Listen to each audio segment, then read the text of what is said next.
Le mouvement Martin Luther King, MMLK, alerte sur l'enlèvement d'une dizaine de Togolais par des réseaux d'arnaqueurs au Burkina Faso, au Mali et en Côte d'Ivoire. Dans un communiqué du 14 mai 2025, l'organisation du pasteur Edo Komi dénonce ces pratiques frauduleuses, appelle à la vigilance et sollicite l'intervention des autorités togolaises. Lisez. Une dizaine de Togolais pris en otage par un réseau d'arnaqueurs dans plusieurs pays de la sous-région. Révélation troublante. Lomé le 14 mai 2025. C'est avec consternation et indignation que le mouvement Martin Luther King, MMLK, constate l'influence persistante et agissante des réseaux d'arnaqueurs sur les citoyens de la sous-région ouest africaine.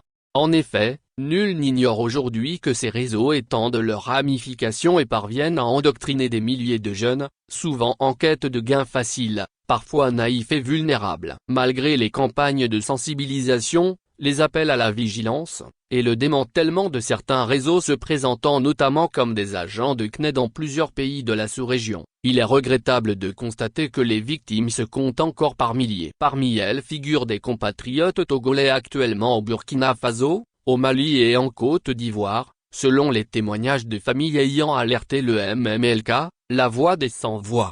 Ces jeunes ont quitté le pays dans des conditions similaires, influencés, convaincus et parfois mis sous pression par d'autres victimes déjà prises dans les filets de ces réseaux. Pour leurs familles, c'est l'amertume, la frustration et l'angoisse, après avoir investi des sommes importantes pour financer le départ de leurs enfants ou proches. Ces fonds ne font que renforcer la caisse de ces escrocs, dont le mode opératoire consiste à pousser leurs otages à convaincre leurs proches, à travers des discours enjolivés, qu'ils vivent dans l'aisance et la prospérité. Ainsi, ils deviennent à leur tour des appâts pour piéger de nouvelles victimes. Dans les audios qui nous ont été transmis, certains insistent encore auprès de leurs interlocuteurs pour qu'on leur envoie de l'argent, prétendument pour financer un voyage vers l'Occident. Il apparaît clairement qu'ils vivent en réalité sous emprise, réduits à l'état d'otages et de serviteurs, contrôlés par leur maître.